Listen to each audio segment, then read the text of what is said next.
নমস্কার, আমি এসেছি আমার মামা দুলাল মামার বাড়িতে। মামাকে সবাই চেনেন, আর নতুন করে পরিচয় দিতে হবে না। মামার সাথে একদিন মাত্র রাত্রেবেলা ফোনে কথা হয়েছিল। তো মামাকে আমি বলেছিলাম যে মামা আমরা এরকম যেতে চাই। তো মামা বলেছিল যে কোনো একদিন চলে এসো। তো সেই কথার ভিত্তিতেই আমি আজকে হঠাৎ চলে এসেছি। মামাকে একবারের জন্য ফোন করে বলিও নি, নিজের মনে মনে ভাবছিলাম আস্তে আস্তে যে মানুষটা কেমন হবে না হবে, এত বড় সেলিব্রিটি, এত বড় চ্যানেল চালায়। তো মানে ভাবতে ভাবতে বাড়ির সামনে এসে দাঁড়িয়ে আছি, ভয়ে গেট খুলে ভিতরে ঢুকছি না। ভাবছি যে এত বড় একটা মানুষের বাড়ি যাব, আমাদের কি সেভাবে চিনতে পারবে কি না।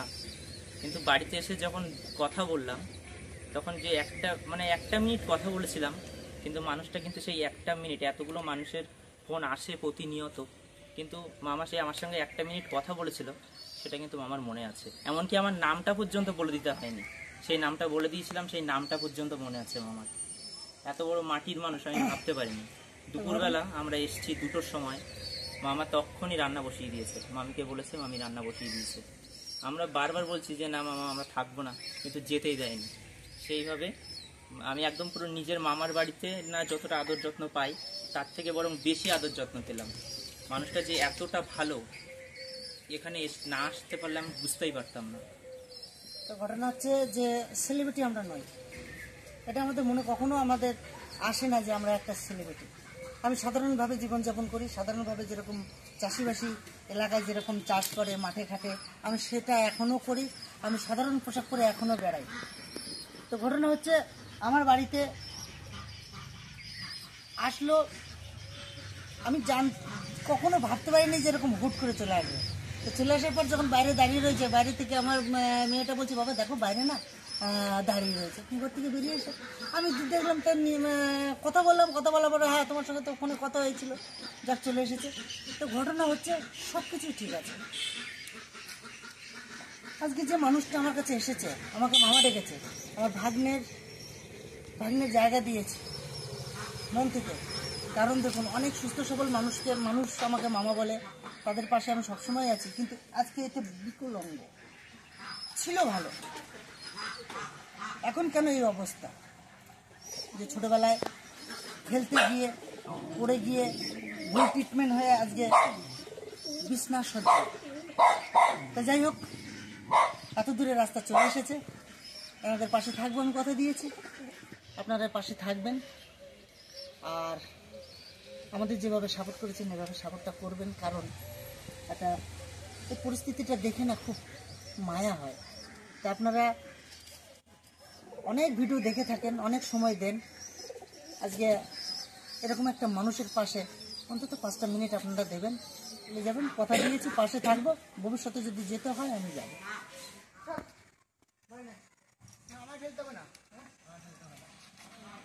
সত্যি অনেক দূর কষ্ট করে আমাদের কাছে এসছে, আমরাও খুব লাকি সত্যি যে এরকম মানুষ আমাদেরকে ভালোবাসে।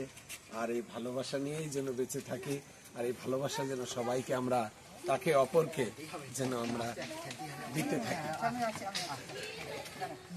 শরীর অনেক সময় অনেক ধরনের প্রবলেম দেখা দিতে পারে, কিন্তু মনের শক্তি হারালে চলবে না। তাই আমিও বলবো মনের শক্তি হারায়নি আজকে আমাদের কুশল, এও মনের শক্তি হারায়নি। তাই বলবো এই শক্তি যাতে আরো প্রবল হয় সেই আশীর্বাদ আপনারা করবেন। আর আপনারা এই চ্যানেলটার দিকে অতি অবশ্যই ফলো করবেন। আশা করি একটা ভালো মন নিয়ে যখন এসছে, নিশ্চয়ই মনের ভিতরে কিছু ভালো উদ্দেশ্য আছে, আর সেই ভালোটাই আপনাদের সম্মুখে তুলে ধরার চেষ্টা করবে। প্রতিনিয়ত আপনারা একটু সাপোর্ট করবেন, সত্যি ভালো লাগবে। এটাই তো একটা কথা বলি, বুঝলা, স্টেশনে গিয়ে যদি ট্রেন ফেল করো, কোনো রকমের যদি ট্রেন না থাকে, রিস্ক নেবে না, সোজা এখানে চলে আসবে। ঠিক আছে, ঠিক আছে, বুঝলে তো? যদি ওখানে যদি ফোন নাম্বার আছে, ওর ফোন নাম্বারটা নিয়ে নেবে। রাত 10টার সময় যদি ফোন করে তোমাদেরকে নিয়ে এসে আমার বাড়িতে দিয়ে যাবে। ঠিক আছে, ঠিক আছে, ওর ফোন নাম্বারটা রেখে দেবে। ট্রেনের কোনো অসুবিধা যদি হয় বোলপুরে এখানে শুধু চলে আসবা। হ্যাঁ, আর মনের জোর নিয়ে চলবা কিন্তু। ঠিক আছে, আপনারা পায়ে থাকলে আর কেউ চাই না। অবশ্যই ঠিক আছে, তোমাদের কোনো অসুবিধা নাই। আমাদের দিক থেকে যতটা পারবো পাশে থাকবে। কোন দিকে বসবে, কে কোন দিকে বসবে?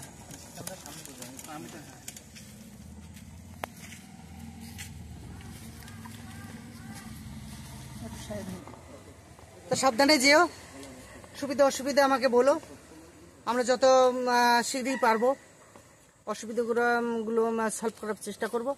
আর যেভাবে রাস্তা দেখাচ্ছি বা দেখিয়ে দিলাম কথা অনুযায়ী সেইভাবে ভিডিও বানাও, মানুষের মন জয় করো, মানুষের পাশে থাকো।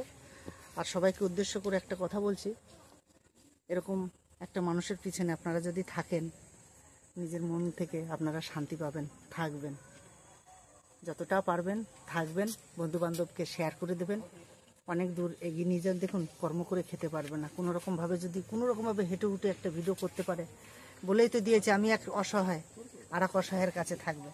তো সেভাবে ভিডিও বানাবে, যেরকমই বানাক, একটু পাশে থেকে একটু দেখবেন, বাস, এর থেকে বড় কিছু হতে পারে না, আর কিছু বড় কিছু চাওয়া পেতে পারে না। তা তুমি ভালো থেকো, সুস্থ থেকো, আর মানুষের কাছে যাও, তুমি যেটা কথা দিয়েছো সে কথা তুমি রাখতে শুরু করো, তোমার পাশে আমরা আছি।